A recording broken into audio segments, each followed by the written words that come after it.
안녕하세요. Highlight Capital 윤섭입니다. Good morning, everyone. This is Lee from Highlight Capital. My name is Lee, and it's a great honor to have a chance to have a speech and to introduce our fund and our strategy to you. 네, 오늘 주제는 중국 뷰티 산업이 새로운 도약 그리고 메디컬 에스테틱과 화장품 시작이 기회와 전망에 대해서 좀 얘기해 보도록 하겠습니다. 우선 저희 하이라이트 캐피탈에 관해서 간단하게 소개를 해드리겠는데요. 저희 하이라이트 캐피탈은 전반 글로벌적으로 헬스케어 산업에 집중적으로 투자하고 있는 그런 투자기관입니다. 전반 자산운용 규모가 거의 5조 원으로 되는 자금으로 투자를 하고 있고요. 그래서 저희 자금은 주로 뭐 싱가포르에는 테마식이라든지 아니면 중동, 두바이 그리고 한국 벤처 투자 이런 연기금과 그쪽으로 자금을 모아서 글로벌적으로 헬스케어를 투자하고 있는 기업입니다. 저희들 지금까지 글로벌 투자는 미국, 아시아, 동남아 중심으로 많이 해왔는데요. 한국 같은 경우에도 저희들이 한국에 있는 CRO 기업 메디팁 그리고 메디컬 에스테틱 기업 셀락바이오를 투자를 했고요. 중국에서는 저희들이 만주와 같은 의료기기, 동남아에서는 저희들이 유통망 투자를 했고 미국 쪽은 저희들이 좀 신약을 투자를 많이 하고는 있습니다. 네, 그럼 지금부터 저희 오늘 주제에 대해서 지금 설명드리도록 하겠습니다.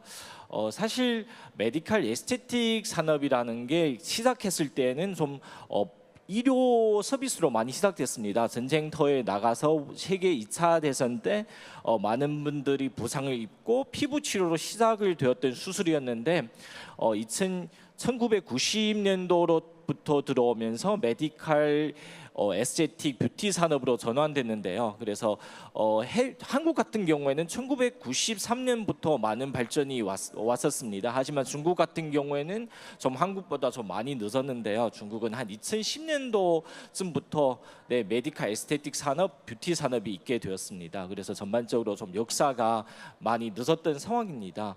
그래서 저희들이 전반적으로 글로벌 지금 메디컬 에스테틱 산업을 보면 지금 빠르게 성장을 하고 있는데요. 2014년만 해도 사실 전반 이 섹터의 사이즈가 아주 큽니다. 향후에도 저희들은 거의 10% 정도로 성장할 것으로 보고 있고요. 그리고 이 시장에서 사실 지금 마켓에서 가장 큰 포션을 차지하고 있는 게 북미 쪽이고요. 그 다음으로는 유럽 그리고는 지금 아시아 쪽으로 나오곤 있지만 저희들은 아시아에서 이 산업이 발전이 가장 빠를 거라고 저희들은 예상을 하고 있습니다. 지금 저희들이 메디컬 에스테틱 산업을 얘기하면 사실 두 가지 부류가 있는데요. 하나는 수술 성형이고요. 다른 하나는 비수술 성형입니다. 저희들이 2013년을 보시면 사실 이 해까지만 해도 지금 수술 성형하고 비수술 성형이 거의 차지하는 비중이 비슷했습니다. 그 후로부터 비수술 성형 이런 쪽이 많이 성장을 해왔는데요. 수술 쪽은 많이 초과했죠. 그리고 비수술 쪽 아래에도 저희들은 지금 침습하고 비침습으로 두 개 나누고 있습니다. 그래서 여기서 침습이라는 것은 필러와 같은 이런 상처를 내서 콜라겐을 자극하는 이런 수술 방법인데요. 이것이 차지하는 비중이 45%. 그리고 비침습, 레이저라든지 다들 아시고 있는 서마지와 같은 이런 EBD 설비로 진행하는 에스테틱 치료는 지금 차지하는 비중이 47%로 되고 있습니다. 네. 그 다음으로 인젝테이블 메디컬 에스테틱 관해서 침습에 지금 많은 유형들이 있는데요. 그 중에 가장 큰 포션을 차지하고 있는 것은 다들 아주 익숙한 보톡스고요. 그 다음으로는 HR 필러라든지 그런 제품들이 있는데요. 저희 하이라이트가 좋게 보고 있는 산업은 이 중에서도 콜라겐 스티뮬레이션이라고 사실 콜라겐을 자극해서 콜라겐 재생을 도와주는 필러를 저희들은 아주 이 시장을 좋게 보고 있습니다. 이 시장 아래는 지금 다들 익숙하신 PLLA 필러, PDLLA 필러, 칼슘 필러, PCR 필러 이런 제품들이 있는데 성장률만 봤어도 지금 이런 제품들이 성장률이 거의 15% 이상으로 나와 있고요. 사실 지금 보톡스라든지 기타 히알루론산 필러와 같은 이런 제품들 성장 속도보다 좀 더 빨리 나오고 있는 상황입니다. 이 중에서도 콜라겐 스티뮬레이션에 관해서 좀 더 상세하게 설명드리도록 하겠습니다. 내추럴니스, 자연스러워 보이는 게 사실 지금 가장 큰 트렌드이죠. 제가 피부 이런 치료를 받았는데 받을까 말까 그렇게 하는 정도가 사실 지금 제일 좋은 정도입니다. 그렇게 봤을 때 저희들은 콜라겐 스티뮬레이션이 가장 자연성이 높고요. 그 다음으로는 HA 필러 같은 경우에는 사실 이런 필러를 맞고 나서 좀 부으는 상황이라든지 많이 발생하기 때문에 자연성이 좀 떨어지는 면이 있습니다. 콜라겐 스티뮬레이션에서 제일 큰 저희들이 봤을 때 이 베네핏이라든지 아니면 가장 큰 우점은 사실 체내에서 대사가 가능한 겁니다. HA 필러도 가능하지만 사실 콜라겐 스티뮬레이션만큼은 대사가 가능하지는 않고요. 그리고 지속되는 시간 봐서도 지금 콜라겐 스티뮬레이션 같은 경우에는 거의 6개월 이상, 심지어 12개월까지 지속되는 경우가 많습니다. 그렇다 보니까 콜라겐 스티뮬레이션이 모든 방면에서 저희들은 지금 HA 필러라든지 아니면 기존되어 있는 메디컬 에스테틱 필러보다도 좀 많은 우세를 가지고 있다고 저희들은 보고 있습니다. 네. 그러면서 지금 전반적으로 지금 성장 단계를 보면 사실 지금 1000명당 지금 뷰티 수술, 뭐 메디컬 에스테틱을 치료를 받는 이런 나라를 봤을 때 한국이 우월하게 높습니다. 거의 89명 정도로 1000명에서 89명 정도 받고 있고요. 하지만 중국은 아직도 20명 정도밖에 안 됩니다. 그러다 보니까 저희들은 중국에는 아직도 큰 잠재력이 있다고 보고요. 향후 발전 성장 속도를 보더라도 미국은 거의 3% 정도로 성장할 거지만 저희들은 중국은 한 14% 정도로 성장할 거로 저희들은 예상하고 있습니다. 네, 그럼 중국이 전반 메디컬 에스테틱 산업에 관해서 좀 더 소개를 해드리도록 하겠습니다. 중국이 지금 1인당 GDP가 8,000불을 넘긴 시기가 2015년이고요. 1만 불 그 GDP를 넘긴 시기가 2019년입니다. 한국하고 일본 같은 경우에는 거의 뭐 1990년도에 이미 1인당 GDP를 1만 불을 넘긴 상황이고요. 지금을 봤을 때는 한국이 하고 일본이 1인당 GDP가 거의 3만 5천 불 상하로 좌우로 나오고 있는데요. 중국은 아직도 1만 2천 불 정도입니다. 그러다 보니까 이제 중국이 1인당 GDP가 올라가면서 전반적인 소비력도 올라가고 그리고 메디컬 에스테틱에 대한 니즈도 지금 올라가고 있는 상황입니다. 하지만 여기서 짚고 넘어가고 싶은 것은 전반적인 중국이 1인당 GDP가 1만 불을 금방 넘긴 상황이지만 또 중국은 방대한 시장이 있고 그리고 중국에서 퍼스트 라인 시티 같은 경우에는 지금 1인당 GDP가 사실 한국보다는 좀 거리가 있지만 많이 올라온 상황입니다. 한국이 인구를 봤을 때는 지금 5,200만 명으로 1인당 GDP가 3만 6천 불이고요. 일본 같은 경우에는 인구가 1억 명 좀 넘지만 GDP가 한 3만 4천 불입니다. 하지만 중국 같은 경우 베이징의 북경 같은 경우에는 인구가 2,200만 명 있습니다. 그리고 1인당 GDP가 지금 3만 불로 되어 있고요. 상해 같은 경우에는 지금 인구가 2,500만 명으로 되어 있고 지금 1인당 GDP가 2천만 불로 있습니다. 그래서 이런 도시 1인당 인구 1인당 GDP를 2만 불을 넘긴 도시가 거의 11개가 있는데 이런 11개 도시를 합하면 인구가 거의 1억 명으로 되거든요. 그러다 보니까 저희들은 메디컬 에스테틱 산업 그리고 소비 산업에서 중국은 아직도 큰 시장이 있다고 저희들은 보고 있습니다. 그리고 지금 그 comparison of the medical aesthetic penetration에서 관해 얘기해 보고 싶은데 2014년에 한국이 이런 메디컬 에스테틱 산업이 침투율이 18%였고 2023년에는 22%까지 올라갔습니다. 하지만 중국은 지금 2.4%로부터 2배 가량으로 올라가서 4.5배로 넘어갔고요. 그래서 사실 아직도 미국하고 일본, 심지어 한국과 비교했을 때는 아직도 큰 시장이 있다고 저희들은 보고 있습니다. 네, 많은 분들이 요즘 그럼 중국 시장은 왜서 이런 산업이 큰데 아직도 이렇게 발전하지 못했고 한국만큼 사이즈가 크지도 않고 무슨 상황인지를 많이 여쭤보고 있는데 거기 제일 중요한 원인이 가격입니다. 저희들이 같은 제품이 한국하고 중국이 가격을 여기에 나열했는데요. 알러게니 보톡스 같은 경우에는 지금 한국에서 판매 가격이 15만 원이지만 중국은 90만 원이고요. 레이저 치료, 서마지 같은 600샷 한국에서는 지금 220만 원이고 중국은 330만 원. PLLA 스culptra 같은 경우에는 한국에서 59만 원, 중국에서는 450만 원. 히알루론산 주베덤 같은 경우에는 한국에서 35만 원이지만 중국에서는 360만 원입니다. 그렇다 보니까 이렇게 큰 가격 차이 때문에 사실 중국에서 뷰티 에스테틱이라는 것이 좀 비싼 서비스로 지금 인정되고 있습니다. 그러다 보니까 이런 높은 가격 차이고, 그리고 사실 상해로부터 한국에 들어오는데 왕복 비행기가 거의 30만 원 정도밖에 안 하거든요. 그런 배경하에서 많은 중국에 있는 관광객들이 한국에서 원정 피부과 의료 치료를 받는 것이 제일 중요한 원인입니다. 그러다가 저희들이 보시면 2018년에 지금 한국을 찾은 피부과 치료를 받으러 온 관광 인수가 38명 정도였는데 2023년에는 거의 60만 명 정도로 올라갔고요. 2024년 통계 수치만으로 봐도 많은 관광객들이 한국의 피부과 의료를 지금 찾고 있습니다. 설문조사를 보시면 많은 분들이 사실 한국의 피부과 의료를 찾는 이유가 overseas treatment is more cost efficiency, 성과비 가성비가 좋다는 것이 제일 큰 그런 그 대답이었습니다. 그럼 중국의 이런 제품들이 비싼 이유가 어떤 이유가 있냐면, 하나는 제품이 많지 않습니다.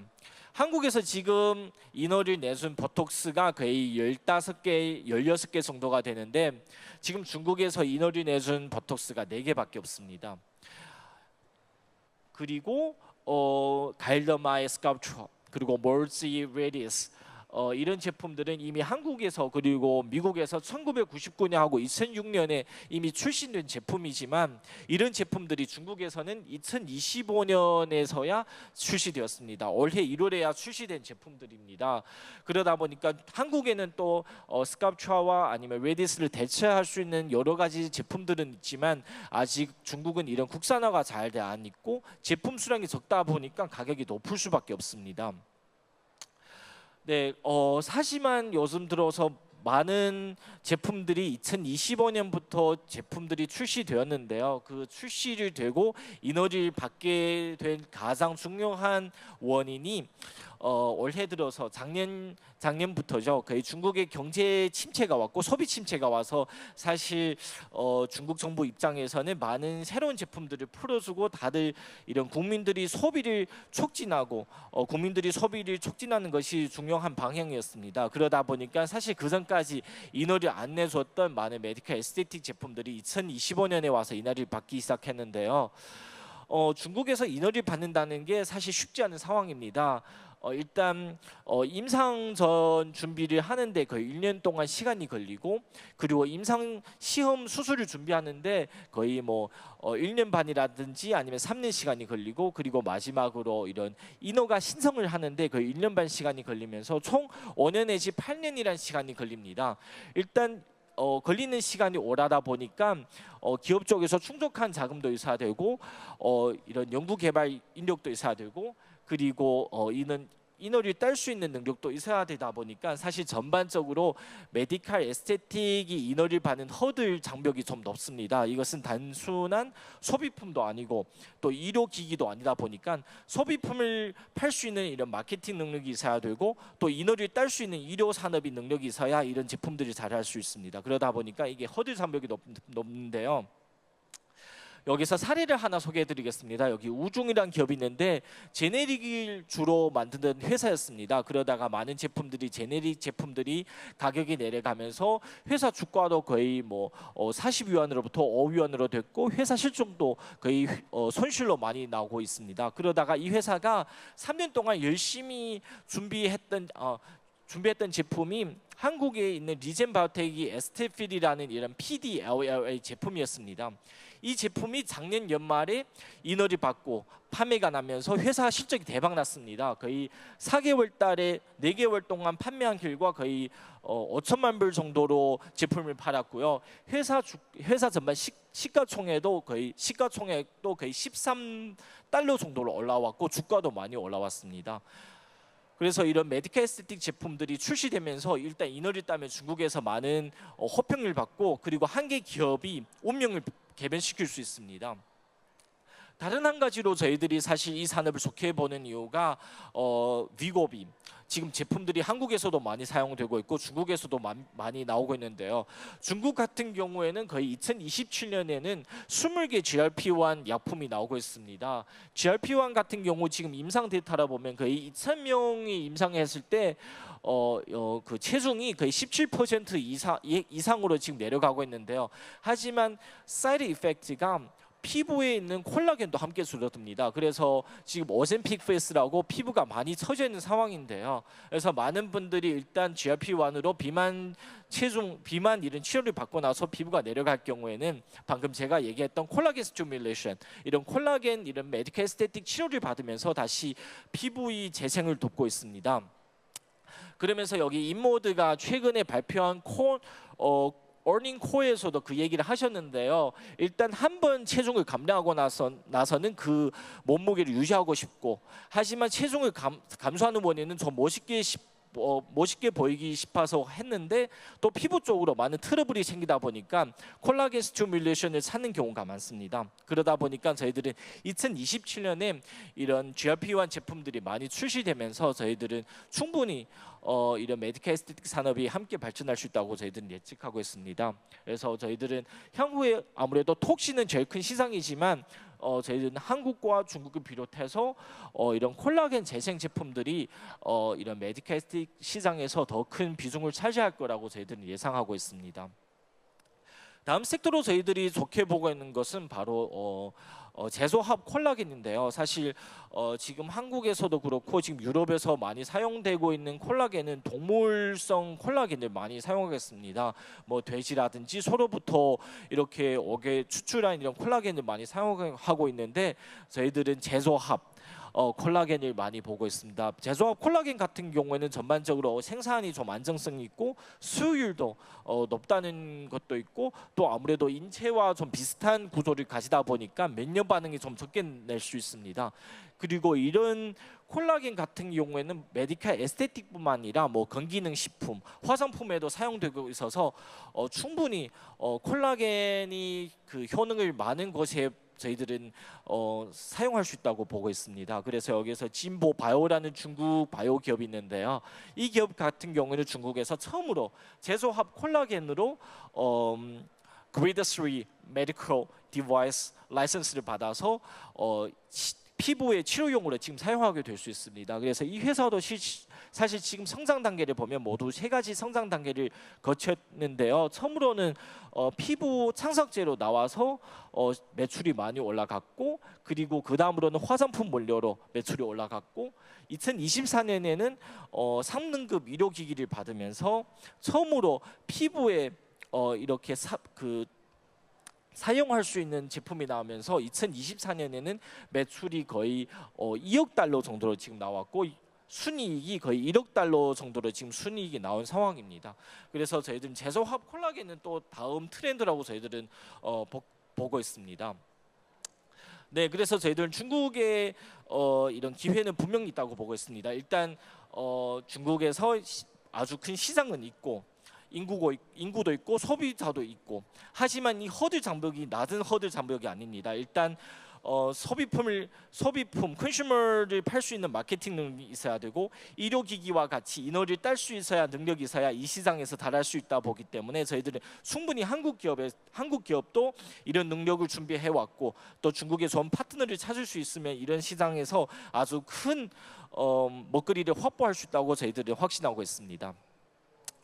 그 다음으로는 저희들이 좀 EBD 설비, 에너지 베이스드 디바이스에 관해서 소개하고 싶은데, 이 시장은 지금 아직도 경쟁이 치열하다 보기보다는 아직 규제가 적은 시장이다 보니까 아직 그 필러 시장보다는 많이 혼잡하고 있습니다. 그래서 여기에서 봐도 지금 중국에서 거의 78%를 차지하고 있는 뷰티 의료기기가 거의 미국 설비들입니다. 아직 한국 설비 같은 경우에도 지금 중국에 지금 많이 안 팔리고 있는 상황인데요. 그 원인은 바로 EDB 설비 같은 경우에도 중국에서 3등급 의료기기 인허를 받아야 됩니다. 근데 제가 방금 얘기한 것처럼 3등급 의료기기 받으려고 하면 적어도 5년 내지 8년 기간 동안이란 임상시험도 해야 되고 인허를 준비해야 되는 상황이다 보니까 아직 한국 기업들이 그걸 준비하는 단계로 보면 되겠습니다.